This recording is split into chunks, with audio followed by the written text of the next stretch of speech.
কালকের এই দিনটায়, এই জুমার দিনে আল্লাহ তাআলা সাইয়েদনা আদম আলাইহিস সালামকে তৈরি করেছে। সুবহানাল্লাহ। বিশ্বনবী বলেন, লাম্মা খালাকাল্লাহু আদামা ওয়া কানা তুলুহু 60 যিরাআন।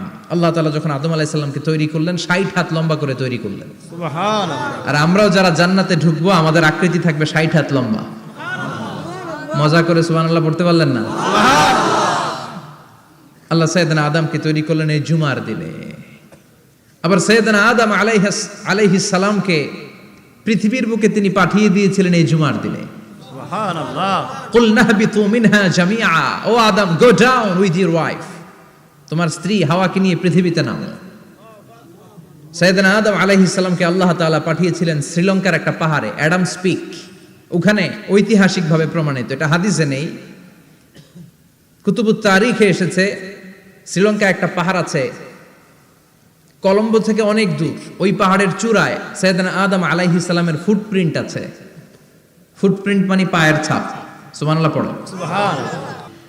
তো যেদিন আদম আলাইহিস সালামকে আল্লাহ ওখানে পাঠিয়ে দিয়েছিলেন ওই দিনটা ছিল জুমার দিন। সুবহানাল্লাহ নাই? সুবহানাল্লাহ। সুবহানাল্লাহ বাড়িতে যায় বলেন, সুবহানাল্লাহ। চিল্লায় পড়েন আল্লাহু আকবার।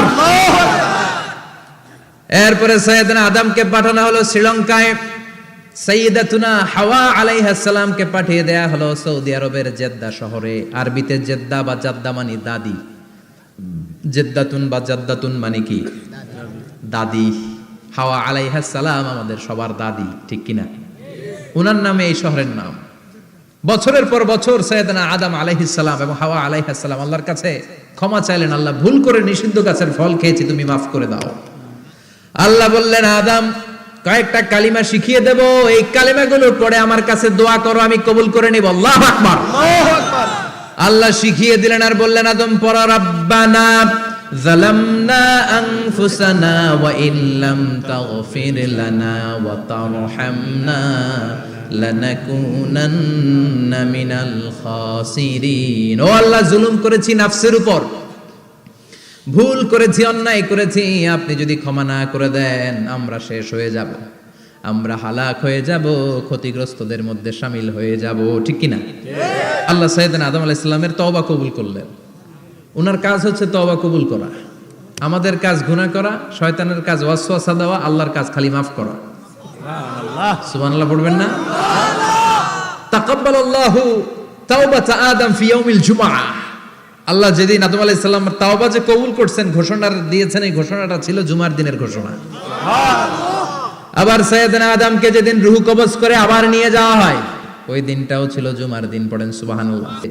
যেই দিন পৃথিবীর প্রথম মানব, প্রথম নবীর রূহ মালাকুল মাউত দুনিয়ায় এসে কবজ করেছে, ওই দিনটাও ছিল জুমাবার। সুবহানাল্লাহ। আল্লাহু আকবার। আবার বিশ্বনবী বললেন, লা তাকুমুস সাআহ ইল্লা ফি ইয়াউমিল জুমআহ ইযা যুলজিলাতিল আরদু জিলজালাহা ওয়া আখরাজাতিল আরদু আসকালাহা ইযা রুজ্জাতিল আরদু রাজ্জান ওয়া বুসাতিল জিবালু বাসসা। কিয়ামতের দিন পৃথিবীটাকে একটা প্রকম্পন দিয়ে কাঁপিয়ে দিবে কে? আল্লাহ। মারাত্মক একটা ঝাঁকুনি দিবে আল্লাহ, পুরো পৃথিবীটা কেঁপে ভেঙে চুরে খান খান হয়ে যাবে। এই ঝাঁকুনি আর আর্থকোয়েক, ভূমিকম্প এর ঘটনাটা যেদিন ঘটবে ওই দিনটাও হচ্ছে জুমার দিন। চিৎকার করে পড়েন সুবহানাল্লাহ।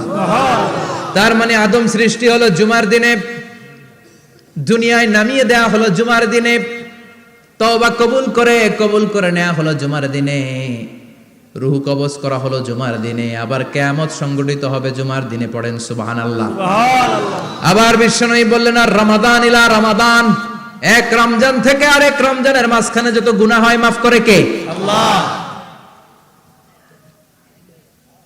তারপরে বিশ্বনবী বললেন, আল উমরাতু ইলাল উমরাহ, কেউ যদি একবার উমরা করে পরে আবার করলে 2 উমরার মাঝখানে গুনাহগুলো মাফ করে দেয় কে? আল্লাহ। আবার বিশ্বনবী বললেন, আল জুমআতু ইলাল জুমআ কাফফারাতুন লিমা বাইনাহুমা, এক জুমার পর থেকে সামনের জুমা আসা পর্যন্ত যে সগীরা গুনাহগুলো হয় সবগুলো সগীরা গুনাহ মাফ করে দেয় কে? রজব শাবানে বরকতে দাও, রমজান মাসে গুনাহ ঝড়াও, সপ্তাহ জুড়ে তুমি বরকতে দাও, জুমার দিনেতে গুনাহ ঝড়াও, রজব শাবানে বরকত দাও, রমজান মাসে গুনাহ ঝড়াও, ঠিক কি না? তার মানে জুমার দিন গুনাহ মাফের দিন। সারা সপ্তাহে ভুল ত্রুটি অন্যায় যা করলাম জুমার নামাজের বদৌলতে সব গুনাহ মাফ করে দেয় কে? এই দামি দিনটাকে আল্লাহ ইহুদিদের দিতে চেয়েছিলেন, পায় নাই। আলহামদুলিল্লাহ কইবেন না? আলহামদুলিল্লাহ। ইখতিলাফু, তারা ইখতিলাফ করে হারাইছে এটা। এই দামি দিনটা রব্বুল আলামিন নাসারাদেরকে দিতে চেয়েছিলেন, ফাখতালাফু, ওরাও ইখতিলাফ করে হারাইছে। এজন্য ইখতিলাফ ভালো জিনিস না খারাপ জিনিস? মারামারি ভালো জিনিস না খারাপ জিনিস? আর ঐক্য করা ভালো জিনিস না খারাপ জিনিস? ঐক্য করতে রাজি আছেন? ইহুদিদেরকে আল্লাহ দিতে চাইলেন, ইখতিলাফ করে হারাইছে। নাসারারাও হারাইছে। ফাজা আল্লাহু বিনা ফাহাদানা বিহাদা দ্বীন। রব্বুল আলামিন এই দিনটা আমাদেরকে দিলেন, আমরা ইখতিলাফ করি নাই, বিশ্বনবীর হাতে হাত রেখে ঐক্য করে ঘোষণা দিয়েছি জুমার দিন আমাদের সাপ্তাহিক দিন। সুবহানাল্লাহ। বিশ্বনবী বলেন ফাগাদান লিল ইয়াহুদ, সাপ্তাহিক আনন্দের দিন ইহুদিদের জন্য হচ্ছে শনিবার, ইয়ামুস সাbt, ও বা'দা গাদ লিন নাসারা, আর খ্রিস্টানদের জন্য হচ্ছে রবিবার, আর আমাদের জন্য হচ্ছে শুক্রবার। চিল্লায় পড়েন আল্লাহু আকবার। তার মানে জুমার দিন, জুমাবারের মর্যাদা বেশি না কম? চিল্লায় বলেন বেশি না কম? জুমার দিন সকালবেলা ফজরের নামাজের পর থেকে ফেরেশতারা যতগুলো মসজিদে জুমা অনুষ্ঠিত হয় ওই মসজিদে ঢোকার প্রতিটা দরজার মধ্যে দাঁড়িয়ে থাকে। কারা কারা আগে আগে জুমার নামাজ পড়ার জন্য মসজিদে যায়, প্রত্যেকের নামগুলো একটা জান্নাতের রেজিস্ট্রি খাতার মধ্যে তুলে নেয়। এই নামগুলো স্পেশালি আল্লাহর কাছে পাঠানোর জন্য। সুবহানাল্লাহ কইবেন না? সুবহানাল্লাহ। ডানে বায়ে সামনে পেছনে যতগুলো দরজা, প্রতিটা দরজায় ফেরেশতারা বসে থাকে। কে আগে আসলো নাম তুলে দেয়। তুলতে তুলতে তুলতে তুলতে খতিব সাহেব যখন খুতবা দেওয়ার জন্য মিম্বারে যেয়ে বসে যায়, ফেরেশতারা তাদের খাতা বন্ধ করে তারাও খতিব সাহেবের সামনে জুমার খুতবা শোনার জন্য বসে যায়। পড়েন সুবহানাল্লাহ। প্রথম জুমার দিন জুমার মসজিদে যে ঢুকবে, বিশ্বনবী বললেন আল্লাহর রাস্তায় একটা উট কুরবানি দিলে যেই সওয়াব, এই সওয়াব আল্লাহ আমলনামায় দিয়ে দেয়। দ্বিতীয় পর্যায়ে যে ঢুকে, বিশ্বনবী বললেন বাকারা, গরু কুরবানির সওয়াব পায়। 3 নম্বরে যে ঢুকবে, বিশ্বনবী বললেন কাবসা, হাদিসের ভাষায় এসেছে আল কাবাস, কাবাস মানে হলো বকরি, বকরি কুরবানির সওয়াব। 4 নম্বরে যে ঢুকবে তার হচ্ছে দাজাজা, দাজাজা মানে মুরগি। 5 নম্বরে যে ঢুকবে, বিশ্বনবী বললেন বাইদা, নোয়াখালীরা কয় বয়দা, আমরা কই আন্ডা, কুমিল্লায় কই ডিম। আছে না নাই? এক দেশের কত ভাষা, এক দেশের গালি আরেক দেশের বুলি। আমরা বলি ছেলে, কুষ্টিয়ায় বলে পুত্র, আরেক জায়গায় গেলে বলে হুত, আরেক জায়গায় গেলে বলে ফোয়া। আছে না নাই? আছে। এক এলাকায় বলে বেটা ছেলে, ছেলেদেরকে বেটা ছেলে। মরদ ফোয়া, মরদ ফোয়া হইতে না, মরদ ফোয়া হতে। আহা, কি ভাষার বৈশিষ্ট্য। তো যেটারে আমরা বলি ডিম, কোথাও বলে আন্ডা, কোথাও বলে বয়দা। তো এই বয়দা আল্লাহর রাস্তায় দান করে দিলে যেই সওয়াব, পঞ্চম ব্যক্তি ওই সওয়াব পাবে। এই 5 জনের পরে আর লেখালেখি নাই, বাকিদেরটা নরমাল এন্ট্রি করে সব ফেরেশতারা খুতবা শোনার জন্য বসে যায়। সুবহানাল্লাহ। সুবহানাল্লাহ। তো জুমার দিনে আগে আগে যাবেন তো? ইনশাআল্লাহ। সবাই রাজি আছেন? ইনশাআল্লাহ। চিৎকার করে পড়েন ইনশাআল্লাহ। ইনশাআল্লাহ। আলহামদুলিল্লাহ, আমরা এই জুমার দিনটাকে রাষ্ট্রীয় ছুটির দিন হিসেবে পেয়েছি, পাইছি না? 1984 সালে হুসাইন মোহাম্মদ এরশাদ সাহেব এই ভালো কাজ করছিলেন। উনি সব করছে জীবনে, স্বৈরাচারীও করছে, ভালো কাজও করছে। ঠিক। তো খারাপটা আর আমরা না বলি, যেটা ভালো এটাই বলি। ঠিক। উনার কারণে আজ অবধি এই 84 থেকে আজ 34 বছর বাংলাদেশের রাষ্ট্রীয়ভাবে সাপ্তাহিক ছুটির দিন কোনটা? আলহামদুলিল্লাহ কইবেন না? এই উসিলায় আল্লাহ ওনারে মাফ করুক। পৃথিবীর অনেক দেশে কিন্তু শুক্রবার ছুটির দিন না। আমি বছরের বেশিরভাগ সময় মালয়েশিয়াতে থাকি। মালয়েশিয়ার সাপ্তাহিক ছুটির দিন রবিবার। খ্রিস্টানদের সাথে অনেক বিজনেস তাদের মেনটেন করতে হয়। তো তারা যদি শুক্রবারে ছুটির দিন করে তাহলে সপ্তাহে 2 দিন ব্যবসা বাণিজ্য কাটা পড়ে যায়। নিজেদের কারণে শুক্রবার বন্ধ, যাদের সাথে বিজনেস ওদের কারণে রবিবার বন্ধ। আমরা আলহামদুলিল্লাহ আল্লাহর দয়ায় পবিত্র দিনটাতে পেয়েছি জুমাবার। আলহামদুলিল্লাহ পড়েন আলহামদুলিল্লাহ। এজন্য বিশ্বনবী বললেন খবরদার এদিনের নামাজ মিস করো না। মান তারাকা সালাসা জুমাইন তাহাউনান, গাফলতি করে টানা 3টা জুমা যে এই ব্যক্তি মিস করলো, তাবা আল্লাহু ফি কলবিহি, রব্বুল আলামিন ওই লোকটার অন্তরের মধ্যে মোহর মেরে দেয়। ওয়া কুতিবা ফি জুমরাতিল মুনাফিকিন, মুনাফিকদের খাতায় তার নাম তুলে দেয়। 3টা জুমা যদি কেউ মিস করে 2টা পানিশমেন্ট। এক হচ্ছে তবা আল্লাহু ফি কলবি, আল্লাহ অন্তরে মোহর মেরে দেয়। ভালো কথা ভাল লাগে না, নামাজ ভাল লাগে না, আজান ভাল লাগে না, ইসলাম ভাল লাগে না, শুধু মৌজ মাস্তি ভাল লাগে, গান বাজনা ভাল লাগে, এরকম আছে না নাই? জুমার নামাজে যায় না। আরেকটা হলো কুতিবা মিনাল মুনাফিকিন, মুনাফিকদের খাতায় নাম তুলে দেয়। আল্লাহ হেফাজত করো। আরো জোরে পড়েন আমিন। আমিন। জুমার দিন আগে আগে মসজিদে আসবেন ইনশাআল্লাহ। সবাই রাজি? ইনশাআল্লাহ। আসেন, আল্লাহ জুমার ব্যাপারে কি ওয়াজ আমাদেরকে করলেন আমরা শুনি। শুনতে রাজি? আল্লাহ বললেন ইয়া আইয়ুহাল্লাযীনা আমানু ইযা নুদিয়া লিস-সালাতি মিন ইয়াউমিল জুমআতি ফাসআউ ইলা যিকরিল্লাহি ওয়া যারুল বাই' যালিকুম খায়রুল লাকুম ইন কুনতুম তা'লামুন। পড়েন না আল্লাহু আকবার। আল্লাহ বললেন ও আমার মুমিন বান্দারা শোনো শোনো, আপনাদেরকে অ্যাড্রেস করে আল্লাহ বলছেন ও আমার মুমিন বান্দারা শোনো, ইযা নুদিয়া লিস-সালাতি মিন ইয়াউমিল জুমআ, জুমার নামাজের আযান যখন দেয়া হয়, ফাসআউ ইলা যিকরিল্লাহ, আল্লাহর স্মরণে তোমরা ধাবিত হও। ওয়া যারুল বাই', কেনা বেচা বন্ধ করে দাও। যালিকুম খায়রুল লাকুম ইন কুনতুম তা'লামুন, এটাই তোমাদের জন্য কল্যাণ যদি তোমরা বুঝতে পারো। জুমার নামাজের আযান যখন হয়, ফাসআউ ইলা যিকরিল্লাহ, আল্লাহর স্মরণে তোমরা বের হয়ে যাও। আল্লাহু আকবার।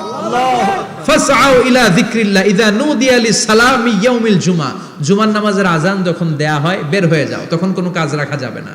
এই আযান দ্বারা উদ্দেশ্য হচ্ছে খতিব সাহেব খুতবা দেওয়ার জন্য মিম্বারে বসলে যে আযানটা দেয়া হয়, এই আযান। কথা বুঝতে পেরেছেন? কিন্তু দুর্ভাগ্যজনক হলে সত্য, আমাদের বাংলাদেশে এই আযানটা কেন যেন মুয়াজ্জিন ভাইরা ইমাম সাহেবের সামনে এসে আস্তে আস্তে দেয়, ছোট ছোট করে ইমাম সাহেবের মুখের উপরে দেয়, মাইকে দেয় না। এটা পাইছে কই? এটা যে কোত্থেকে ঢুকছে এক আল্লাহই ভালো জানে। আযান মানে অ্যানাউন্সমেন্ট। আযান মানে কি? কথা বলেন। অ্যানাউন্সমেন্ট কি জোরে হবে না আস্তে? তো সব আযান মাইকে এত সাউন্ড করে, এই আযানটা ইমাম সাহেবের মুখের সামনে এসে ছোট ছোট করে কেন দেয়? এটার কোনো দলিল আছে বলে আমার জানা নাই। এই আযানটা মাইকে হতে হবে। আমি পৃথিবীর যত দেশ ঘুরেছি, অনেক বড় বড় মসজিদে আমি জুমার সালাত করেছি, সব জায়গায় মক্কাতুল মুকাররমা সহ মসজিদে নববী সহ সব জায়গায় খতিব সাহেব জুমার মিম্বারে বসার পরে যে আযানটা দেয়া হয়, এটাও অন্যান্য আযানের মতো মাইকে দেয়া হয়। আল্লাহ বললেন ইযা নুদিয়া লিস-সালামি ইয়াউমিল জুমআ, জুমার দিনে আযান যখন দেয়া হয়, এই আযান দ্বারা উদ্দেশ্য হচ্ছে খতিব বসলে যে আযান 12:30 12:15 দিকে যে আযান, এই আযান উদ্দেশ্য নয়। বিশ্বনবীর সময়ে এই 12:30 12:15 দিকে যে আযান ছিল, এটা ছিল না। বিশ্বনবীর সময়ে ছিল না, আবু বকরের সময়ে ছিল না, সাইয়েদনা ওমর ফারুকের সময়ে ছিল না। এটা চালু হয়েছে সাইয়েদনা উসমান যুন্নুরাইনের সময়। তখন মদিনাতে মানুষের সংখ্যা অনেক বেড়ে গিয়েছে, লোকজন আর জায়গা হয় না, মুসল্লিতে ঠাসাঠাসি। উনি ঘোষণা দিলেন সুকে জাওরা, জাওরা নামক বিশাল একটা বাজার আছে, ঘোষণা দিলেন এখন থেকে ওই জায়গায় জুমার নামাজ হবে। মানুষ যেন আগ থেকে প্রস্তুতি নিয়ে আসতে পারে, এজন্য জাওরা নামক বাজারে উনি আর একটা আযান দেওয়ার প্রচলন করলেন। সুবহানাল্লাহ। সেখান থেকে আজ অবধি আমরা এই অতিরিক্ত আযানটা দিয়ে থাকি। এটা নবীর সুন্নাত না, এটা সাহাবীর সুন্নাত। বিশ্বনবীর সুন্নাহ মেনে নেওয়া যেমনি আবশ্যক, 4 খলিফার থেকে পাওয়া সুন্নাতগুলো মেনে নেওয়া আবশ্যক। বিশ্বনবী বললেন আলাইকুম বিসুন্নতি ওয়া সুন্নাতিল খুলাফায়ে রাশিদিন আল মাহদিয়িন, আমার সুন্নাত ধরবা, হেদায়েত প্রাপ্ত 4 খলিফার সুন্নাত ধরবা। কেমনে ধরবা? ইক্ষু চিনেন? ইক্ষু না গ্যান্ডারি নাকি আখ না কুশাই? হ্যাঁ, আখ। কাঁচা আখ খায় কি করে? এই সামনের দাঁত দিয়ে ভাঙে না? সামনের দাঁত দিয়ে বলে ভাঙে, চাপার দাঁত দিয়ে, এই জায়গার দাঁত দিয়ে শক্ত করে ধরতে হয়। বিশ্বনবী বললেন আব্দু আলাইহা বিন নওয়াজিজ, আমার সুন্নাত আর সাহাবীদের সুন্নাতকে চাপার দাঁত দিয়ে আঁকড়ে ধরো, যাতে ছুটে না যায়। চিল্লায় পড়েন আল্লাহু আকবার। এটা সাইয়েদনা উসমানের সুন্নাত। বিশ্বনবী বললেন ইযা নুদিয়া লিস-সালাহ মিন ইয়াউমিল জুমআতি ফাসআউ ইলা যিকরিল্লাহ, জুমার দিনে আযান যখন দেয়া হয়, ফাসআউ ইলা যিকরিল্লাহ, আল্লাহর স্মরণের দিকে ধাবিত হও। দেরি করো না। দেরি করা যাবে না। আযান হইলে কোনো কাজ রাখবেন? কোনো ব্যস্ততা থাকবে? কাজ একটাই, জুমার নামাজ। চিল্লায় বলেন কাজ একটাই, সেটা কি? জুমার নামাজ।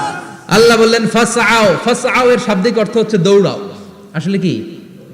তো এই দৌড়াও দিয়ে আসলে দৌড়াও বোঝানো হয়নি, এটা দ্বারা বোঝানো হয়েছে আল মুবাদারা ওয়াল ইহতিমাম, ইম্পর্টেন্স দেয়া, এমফাসাইজ করা, গুরুত্বের সাথে আগে আগে প্রস্তুতি নাও। ফাসাও দ্বারা দৌড়ানো বোঝানো হয়নি, প্রমাণ কি? কারণ বিশ্বনবী দৌড়ে দৌড়ে নামাজে যেতে নিষেধ করেছেন। বিশ্বনবী বলেছেন ইদা উকিমাতিস সালাহ, মনোযোগ দিয়ে শুনেন, ইদা উকিমাতিস সালাতু ফালা তাতুহা তাসআউন ওয়া আতুহা তামশুন আলাইকুম বিসাকিনা ফামা আদরাকতুম ফাসাল্লু ওয়া মা ফাতাকুম ফাতিম্মু। যখন নামাজ শুরু হয়ে যায় দৌড়ে দৌড়ে যাবে না, তামশুন হেঁটে হেঁটে যাও, আলাইকুম বিসাকিনা ধীরে ধীরে যাও, ফামা আদরাকতুম ফাসাল্লু ইমাম সাহেবের সাথে যে যত রাকাত পাবা পড়বা, ওয়া মা ফাতাকুম ফাতিম্মু যেটা ছুটে যায় নিজে নিজে পড়ো, কবুল করে নেবে কে? আল্লাহ। কিন্তু দৌড়ে যায় নামাজ ধরা যাবে না, খবরদার, ধীরস্থির ভাবে যাবেন। হাঁটার মধ্যে একটা গুরুত্ব দিয়ে তাড়াতাড়ি ধরতে চাবেন, কিন্তু দৌড়ে যাওয়া যাবে না, নিষেধ করেছেন। অনেক মুসল্লিরা এটা করে। ধরেন মাগরিবের নামাজ, অজুখানাতে মুসল্লিরা ওযু করতেছে, ইমাম সাহেব নামাজ শুরু করেছেন আল কারিআতু মাল কারিআ ওমা আদরাকা মাল কারিআ, মুখস্থ আছে না সবার? মুসল্লি মনে করতেছে ওযু হয়েছে আমার অর্ধেক, এখন যদি তাড়াতাড়ি ওযু না করে দৌড় না দেই রাকাত পাওয়া যাবে? রাকাত পাওয়ার জন্য দিছে দৌড়। মসজিদে হচ্ছে টাইলসের মসজিদ, পিছলায় পয়রা মুসল্লি একদিকে, লুঙ্গি আরেকদিকে। আছে না নাই? আমার কাছে খবর আছে এরকম পা ভাঙছে অনেকের। রাকাত ধরার জন্য মুসল্লি তাড়াহুড়ো করে দিছে দৌড়, মুসল্লি একদিকে লুঙ্গি, ঠ্যাং ভাঙা শেষ, এখন ল্যাংড়া। বিশ্বনবীর কথা মানে নাই, ওটারে ল্যাংড়া বানাইছে কে? আল্লাহ। এজন্য বিশ্বনবী বললেন খবরদার দৌড়ে যাবে না, একামত হয়ে গেলে ধীর স্থির ভাবে যাও। কেননা দৌড়ে দৌড়ে আপনি কার দরবারে যাবেন? উনি তো সব রাজার বড় রাজা, মহারাজা। মহারাজার দরবারে তাড়াহুড়ো করা যায় নাকি? না। ফিট হয়ে কাপড় চোপড় পরে আতর টাতর মেখে ধীরস্থির ভাবে যাবেন। দৌড়ে গেলে আপনার হার্টবিট বেড়ে যাবে, আপনার ব্রেথ ইন ব্রেথ আউট, শ্বাস প্রশ্বাস বেড়ে যাবে। তো হাঁপানির চোটে তো আপনি হাঁপাতে থাকবেন। আপনি তাহিয়া পড়বেন কখন, তাসবিহ পড়বেন কখন, আল্লাহর প্রশংসা করবেন কখন? চিল্লা এখন ঠিক কিনা? এজন্য আল্লাহ বললেন ফাসাউ ইলা যিকরিল্লাহ, জুমার নামাজের আযান যখন হয়ে যায় তোমরা আল্লাহর জিকিরের দিকে ধাবিত হও। যিকরিল্লাহ, আল্লাহর স্মরণ। জিকির মানে কি? আল্লাহর স্মরণ। কিন্তু এই জিকির দ্বারা এই আয়াতের উদ্দেশ্য হচ্ছে আল খুতবাতাইন, জুমার দুই খুতবা। জুমার জিকিরের অনেক অর্থ আছে। জিকির মানে সালাত, জিকির মানে কোরআন, জিকির মানে ওয়াজ, জিকির মানে সম্মান। আবার জিকির মানে জুমার দুই খুতবা। আবার জিকির মানে সুবহানাল্লাহ, আলহামদুলিল্লাহ, লা ইলাহা ইল্লাল্লাহ, সুবহানাল্লাহ, আলহামদুলিল্লাহ, লা ইলাহা ইল্লাল্লাহ, লা ইলাহা ইল্লাল্লাহু মুহাম্মাদুর রাসূলুল্লাহ সাল্লাল্লাহু। এটাও জিকির। সুবহানাল্লাহ, আলহামদুলিল্লাহ, আল্লাহু আকবার। এই তিন জিকিরের চেয়ে শ্রেষ্ঠ কোনো জিকির আছে? কথা কন। বিশ্বনবী প্রত্যেক ফরজ নামাজের পরে সুবহানাল্লাহ 33 বার, আলহামদুলিল্লাহ 33 বার, আল্লাহু আকবার 34 বার পড়তেন। রাজি আছেন? সবাই পড়তে রাজি আছেন? ইনশাআল্লাহ। লাফালাফি করবেন না তো? ঘাড় বাঁকা করবেন না তো? হুই হুই করে চিল্লাফাল্লা করা যাবে? জিকিরের মধ্যে সৌন্দর্য আছে না নাই? আল্লাহ নিজেও সুন্দর। আল্লাহর কাছে যেটা আমরা পেশ করব সবটাই সুন্দরভাবে পেশ করতে হয়। চিল্লা এখন ঠিক কিনা? তার মানে জিকিরের অনেক অর্থ। জিকিরের এক অর্থ হলো কোরআন। জিকিরের এক অর্থ কি? কোরআন। আপনি যখন কোরআন পড়েন তখন জিকির করেন কার? আল্লাহ। কথা বলেন। আল্লাহ। আবার আপনি যখন নামাজ পড়েন জিকির করেন কার? আল্লাহ। আবার আপনি যখন লা ইলাহা ইল্লাল্লাহ এটা পড়েন জিকির করেন কার? আল্লাহ। ঝিনুকের ভেতর লুকিয়ে থাকে যেমন মতি, ঝিনুকের ভেতর লুকিয়ে থাকে যেমন মতি, কালমা শাহাদাতে আছে আল্লাহর জ্যোতি, কালমা শাহাদাতে আছে আল্লাহর জ্যোতি। পড়েন সুবহানাল্লাহ। সুবহানাল্লাহ। এই লা ইলাহা ইল্লাল্লাহ সবচেয়ে শ্রেষ্ঠ জিকির। সাইয়েদনা মুসা আলাইহিস সালাম আল্লাহরে বললেন, আল্লাহ আল্লিমনি যিকরান, আপনি আমার এমন একটা জিকির শিখায়া দেন, লা ইয়ালামুহা ইল্লা আনতা ওয়া আনা, যে জিকিরটার শব্দ আপনি আর আমি ছাড়া কেউ জানবে না। সুবহানাল্লাহ। দুনিয়াতে যত অদ্ভুত অদ্ভুত প্রশ্ন ওনার, বিভিন্ন বিষয়ে আল্লাহরে প্রশ্ন করতেন। আল্লাহরে বললেন, আল্লাহ আল্লিমনি কালিমাতান, আল্লিমনি যিকরান লা ইয়ালামুহা ইল্লা আনতা ওয়া আনা, ও আল্লাহ এমন একটা জিকির আমারে শিখান, দিনে রাতে সব সময় এই জিকির আমি করব, আপনারে ডাকবো, কিন্তু শর্ত হলো এই জিকিরটা জানবে শুধু আপনি আর জানবো শুধু আমি, কেউ জানবে না। আল্লাহ বললেন মুসা পড়ো লা ইলাহা ইল্লাল্লাহ, লা ইলাহা ইল্লাল্লাহ, লা ইলাহা ইল্লাল্লাহু মুহাম্মাদুর রাসূলুল্লাহ সাল্লাল্লাহু। আল্লাহ বললেন মুসা পড়ো লা ইলাহা ইল্লাল্লাহ।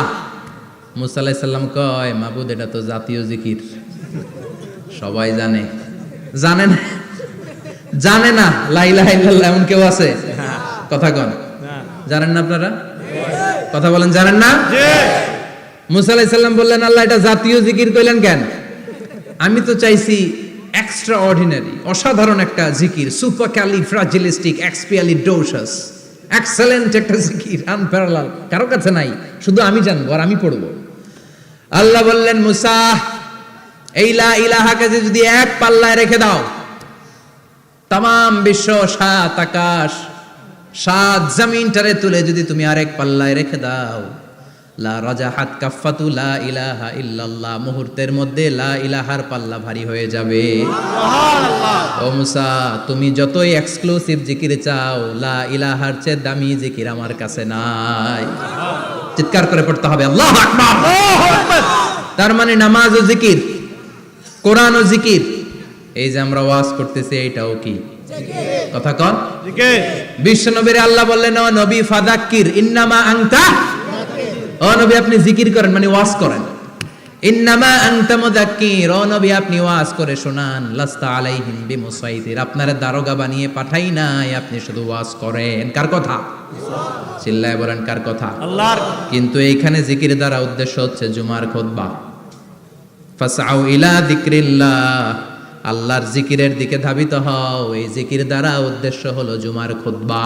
তার মানে জুমার খুতবা যে খতিব সাহেবরা দেন, এখানে মসজিদের খতিব আছেন কারা কারা দেখি একটু হাত তোলেন তো। 1 2 3 4 5 6 7 গুণে শেষ করা যাবে না, অনেক খতিব। আল্লাহ এই খতিবদেরকে তুমি কবুল করো, আর জোরে পড়েন আমিন। এই যে যিকরুল্লাহ, ফাসআউ ইলা যিকরিল্লাহ দ্বারা আল্লাহ তাআলা জুমার খুতবাকে বুঝিয়েছেন। কি বুঝিয়েছেন?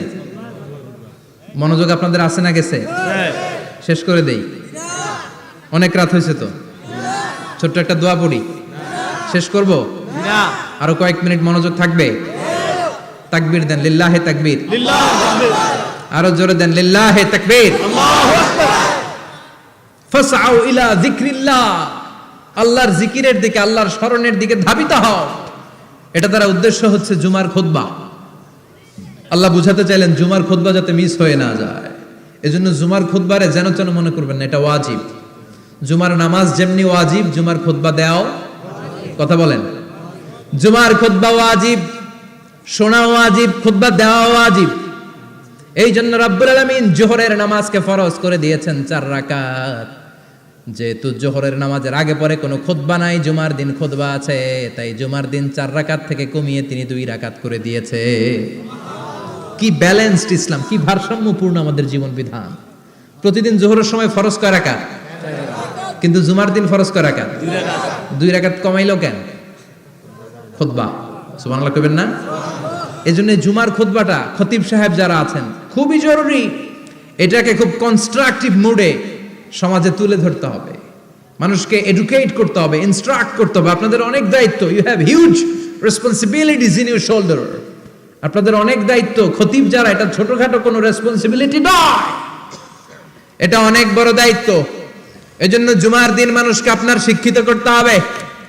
এই জুমার খুতবা, জুমার আলোচনার সাথে পৃথিবীর কোনো আলোচনার কোনো মিল নাই, কারণ জুমার আলোচনা সব সময় অন টাইম, একটা নির্ধারিত সময় হয়। পৃথিবীর অন্য কোনো আলোচনা নির্ধারিত সময় হয় নাকি?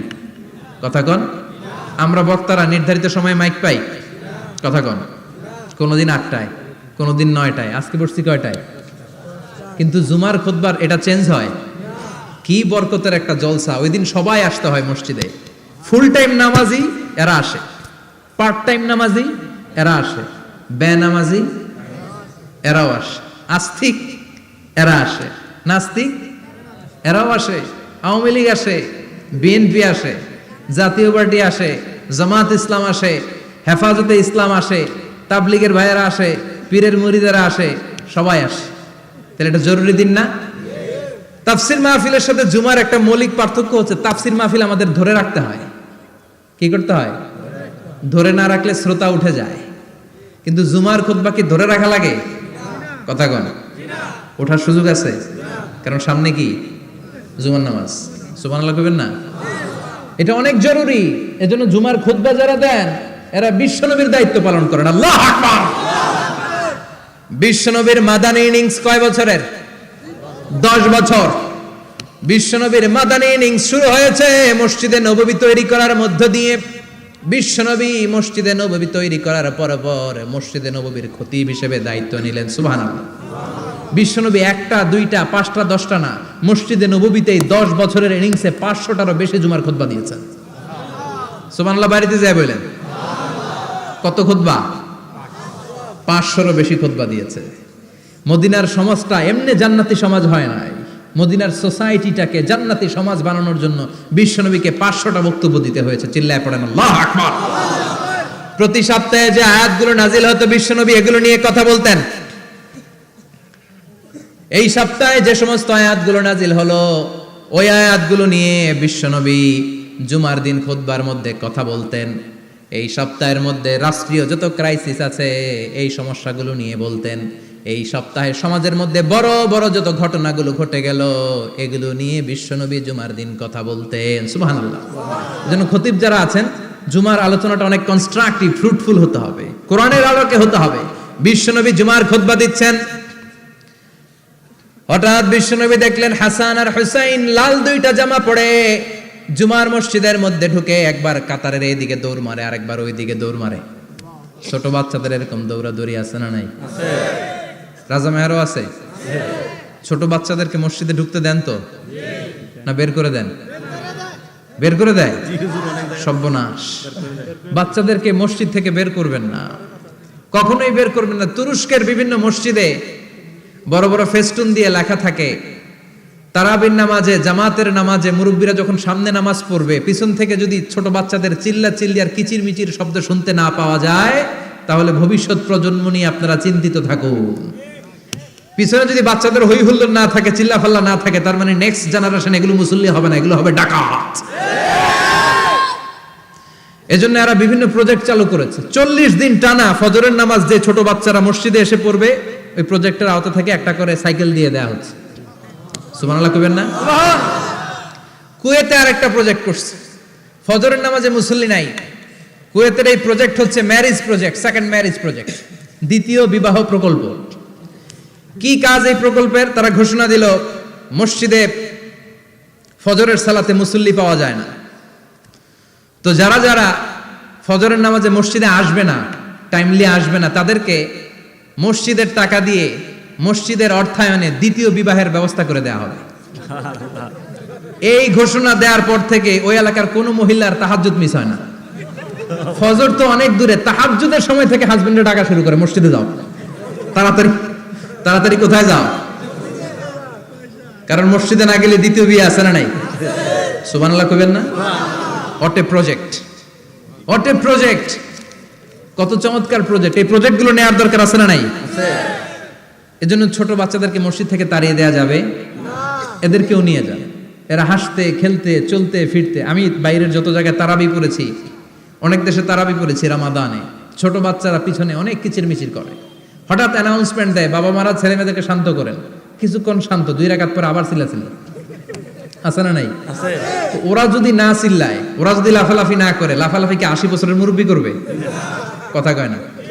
মুরব্বী লাফালাফি করলে এটা মানাবে? ছোট বাচ্চারা লাফালাফি করবে, একজন আরেকজনের কামড় দিবে, কাচের গ্লাস ভাঙবে, এটাই পৃথিবীর সৌন্দর্য। চিল্লায় বলেন ঠিক কিনা?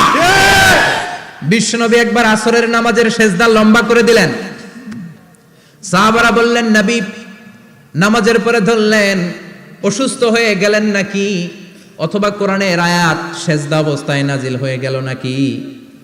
আসরের সেজদা তো এত লম্বা করতে কখনো দেখি নাই রে নবী। বিশ্বনবী বললেন না, অসুস্থ হই নাই, কোরআনের আয়াত নাজিল হয় নাই, আমি যখন সেজদায় লুটিয়ে পড়েছি আমার কলিজার টুকরা নাতি হাসান আমার কাঁধের উপরে চেপে বসেছে।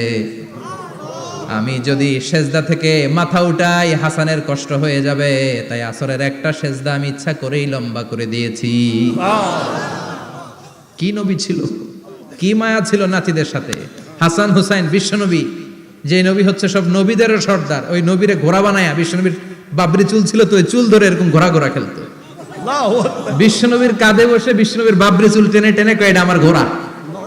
হাসান হুসাইনের গায়ের এমন কোন জায়গা নাই যে জায়গায় বিশ্বনবী চুমা দেয় নাই। আর বলতেন রাইহানাতাইনি ফিদ দুনিয়া, হাসান আর হুসাইন হলো আমার দুনিয়ার সুগন্ধি। সুবহানাল্লাহ। সাইয়্যিদা শাবাবি আহলিল জান্নাহ, জান্নাতীরা আপনারা যারা জান্নাতে যাবেন আপনাদের সামনে দুইটা পতাকা থাকবে, একটা থাকবে হাসানের হাতে আর একটা হুসাইনের হাতে। বিশ্বনবী মসজিদে নববীতে জুমার খুতবা দিচ্ছেন, হঠাৎ হাসান আর হুসাইন লাল দুইটা জামা পরে কাতারের মধ্যে দৌড়াদৌড়ি শুরু করলেন। বিশ্বনবী খুতবা থামিয়ে দিলেন, মিম্বার থেকে নেমে হাসান হুসাইনকে দুই হাতে টানতে টানতে মিম্বারের উপরে নিয়ে আসলেন যাতে মুসল্লিদের ডিস্টার্ব না হয়ে যায়। হাসানকে ডান হাতে ধরে হুসাইনকে বা হাতে ধরে বাকি খুতবাটা বিশ্বনবী তখন শেষ করলেন। 500টা খুতবা দিয়েছেন। কয়টা? চিল্লায় বলেন কয়টা? আবার বিশ্বনবী জুমার খুতবা দিতে দাঁড়ালেন। এক সাহাবী এসে বসে বলল, বিশ্বনবী বললেন কুম, দাঁড়াও। 2 রাকাত পড়ছো? সাহাবী কয় না, পড়ি নাই। বিশ্বনবী বললেন ইরকা রাকাতাইন, 2 রাকাত পড়ো। সাহাবী 2 রাকাত পড়া শুরু করলেন, বিশ্বনবী আবার খুতবা দেওয়া শুরু করলেন। খুতবার নিরবিচ্ছিন্নতাকে ভঙ্গ করে বিশ্বনবী তাকে দাঁড়াতে বললেন, 2 রাকাত নামাজ পড়তে বললেন। তার মানে খতিব সাহেব মন গড়া শুধু খুতবা দিয়ে যায় না, ডানে বায়ে কোথায় কি হচ্ছে সবকিছু নজরে রেখে, কন্ট্রোলে রেখে সামাজিক সব সমস্যার কথাগুলো তুলে ধরে অসামাজিক কার্যকলাপের বিরুদ্ধে হুঙ্কার দিয়ে জুমার প্ল্যাটফর্মটাকে শক্তিশালী করাই হচ্ছে একজনের খতিবের দায়িত্ব। চিল্লায় এখন ঠিক কিনা? এ কাজই করেছেন বিশ্বনবী 500টা খুতবায়। আবার বিশ্বনবী দাঁড়িয়ে খুতবা দিচ্ছেন, এক সাহাবী এসে বলেন, নবী মদিনার মধ্যে পানি নাই, অনাবৃষ্টি, দুর্ভিক্ষ, আপনি একটু দোয়া করেন যাতে বৃষ্টি হয়। কিসের দোয়া? বিশ্বনবী জুমার খুতবা থামিয়ে দিলেন, খুতবা দিচ্ছিলেন, খুতবা থামিয়ে দোয়া করলেন, আল্লাহুম্মা আসকিনা, আল্লাহুম্মা আসকিনা ইয়া গাউস আগিসনা, আল্লাহুম্মা আসকিনা গাইসান মুগীসান মারিআন মুরিআন নাফিআন গায়রা দার আজিলান গায়রা আজিল। আল্লাহ আপনি আমাদের সাহায্য করেন, আপনি রহমত করেন, বরকত দেন, আপনি মদিনার বুকে বৃষ্টি দেন, তাড়াতাড়ি দেন, দেরি করেন না। সুবহানাল্লাহ। বিশ্বনবী দোয়া করতে দেরি, মুহূর্তের মধ্যে ঝুমঝুম করে বৃষ্টি নাজিল হয়ে মদিনাটা প্লাবিত হয়ে গেল। আকাশে মেঘ দেয় কে? বৃষ্টি দেয় কে? আল্লাহ মেঘ দে, পানি দে, ছায়া দে রে তুই, আল্লাহ মেঘ দে। পড়েন পড়েন, আল্লাহ মেঘ দে, পানি দে, ছায়া দে রে তুই, আল্লাহ মেঘ দে। সবকিছু দেয়ার মালিক কে? আল্লাহ। বৃষ্টি দেয় কে? আল্লাহ। মেঘ দেয় কে? বিশ্বনবীর দোয়ার বরকতে বৃষ্টি নামলো। শুক্রবার বৃষ্টি, শনিবার বৃষ্টি, রবি সোম মঙ্গল বুধ বৃহস্পতি শুক্র, এর পরের শুক্রবার পর্যন্ত টানা বৃষ্টি হলো। কারণ দোয়ার বৃষ্টির দোয়া করছে, বৃষ্টি বন্ধ আর দোয়া তো করে নাই, চলতেছে। আল্লাহ কাছে নবী চাইছেন, দিতেছি, না করলে থামামু। সুবহানাল্লাহ কইবেন না? বৃষ্টি হইতে হইতে মদিনায় বন্যা, মরুভূমির দেশ, কি পরিমাণে হেভি রেইনফল হলে মরুতে বন্যা হয়। সুবহানাল্লাহ পড়বেন না? আবার বিশ্বনবী পরের জুমাবারে খুতবা দিচ্ছেন, ওই সাহাবী এসে হাজির, এসে বলে, ও নবী আর বৃষ্টির দরকার নাই। যে বৃষ্টির দোয়া করতে বলেছিল সে এসে বলে আর কিসের দরকার নাই? চিল্লায় বলেন কিসের দরকার নাই? ও নবী আর বৃষ্টির দরকার নাই, এবার বৃষ্টি বন্ধের দোয়া করেন। বিশ্বনবী আবার হাত তুলে বললেন, আল্লাহুম্মা হাওয়ালাইনা ওয়ালা আলাইনা, মানে আল্লাহ আপনি বৃষ্টি দেন, তবে এই এলাকায় না, ডানে বায়ে সামনে পেছনে চারদিকে দেন। সাহাবীরা মসজিদ থেকে বের হয়ে দেখে মদিনার চারদিকে এরকম গোল একটা চাকতি, এই চাকতি দিয়ে নীল আকাশ দেখা যায়, আর ডানে বায়ে সামনে পেছনে প্রচন্ড ঝড় ঝন্ডার বৃষ্টি। মদিনার আকাশে এক ফোঁটাও বৃষ্টি নাই। চিল্লায় এখন সুবহানাল্লাহ। এগুলো হচ্ছে বিশ্বনবীর খুতবার বরকত। 500টা খুতবা দিয়েছেন, এজন্য খতিব সাহেবরা ভালো করে খুতবা দেওয়ার দরকার আছে না নাই? আল্লাহ বললেন, ইযা নুদিয়া লিস-সালাতি মিন ইয়াউমিল জুমআতি ফাসআউ ইলা যিকিরিল্লাহি ওয়া যারুল বাই। জুমার আযান যখন হয়ে যায়, জুমার নামাজ পড়তে যাও, বেচা কেনা বন্ধ করে দাও। কার কথা? আল্লাহর। Close the shop, shut down the shop, close the market. Market বন্ধ, দোকানের শাটার নামাও, ক্যাশ বক্সে তালা ঝুলাও, ব্যবসা প্রতিষ্ঠান মার্কেট সবগুলো বন্ধ করে একজনের জিকিরের দিকে ছোটবা, তিনি কে? অল্প 1-1.5 ঘন্টার জন্য যদি ব্যবসা বন্ধ রাখেন, পরে যখন আবার দোকান খুলবেন জুমার বরকতে ব্যবসা বাড়িয়ে দিতে পারে কে? এরপর আল্লাহ বললেন ফাইদা কুদিয়াতিস সালাতু ফান্তাশিরু ফিল আরদি ওয়াবতাগু মিন ফাদলিল্লাহ ওয়াযকুরুল্লাহা কাসীরান লাআল্লাকুম তুফলিহুন। যখন নামাজ শেষ হয়ে যায়, ফাইদা কুদিয়াতিস সালাতু ফান্তাশিরু ফিল আরদ, জুমার নামাজ যখন শেষ হয়ে যায়, জামাতের নামাজগুলো যখন শেষ হয়ে যায়, ফান্তাশিরু ফিল আরদ, জমিনে ছড়িয়ে যাও, ওয়াবতাগু মিন ফাদলিল্লাহ, আল্লাহর কাছ থেকে ফদল তালাশ করো, মানে রিজিক তালাশ করো। কার কথা? নামাজ শেষ মসজিদে থাকবেন? কই যাবেন? কথা কন, জোরে কন। নামাজের সময় ঢুকবেন কই? নামাজ শেষে যাইবেন কই? আবার বলেন আজান হলে ঢুকবেন কই? আজান শেষ, নামাজ শেষ, যাবেন কই? কুদিয়াতিস সালাহ ফান্তাশিরু ফিল আরদ, এটা হচ্ছে ইসলামের বিধান। মসজিদে গোল হয়ে বসে থাকার কোনো বিধান নাই। শুধু মুরব্বী যারা, কাজ নাই, ফ্যামিলিরে দেওয়ার কিছু নাই, অবসর সময় অঢেল সময় মসজিদে বসে তেলাওয়াত করেন, জিকির করেন, সমস্যা নাই। কিন্তু যুবক যারা, নামাজের পরে সমাজকে উপহার দিবা, রাষ্ট্রকে অনেক কিছু উপহার দেওয়ার আছে, তোমার ফ্যামিলির প্রতি অনেক দায়িত্ব আছে, কর্মক্ষম কেউ নামাজের পরে মসজিদে অলস সময় কাটানো যাবে না। বিধানটা কার?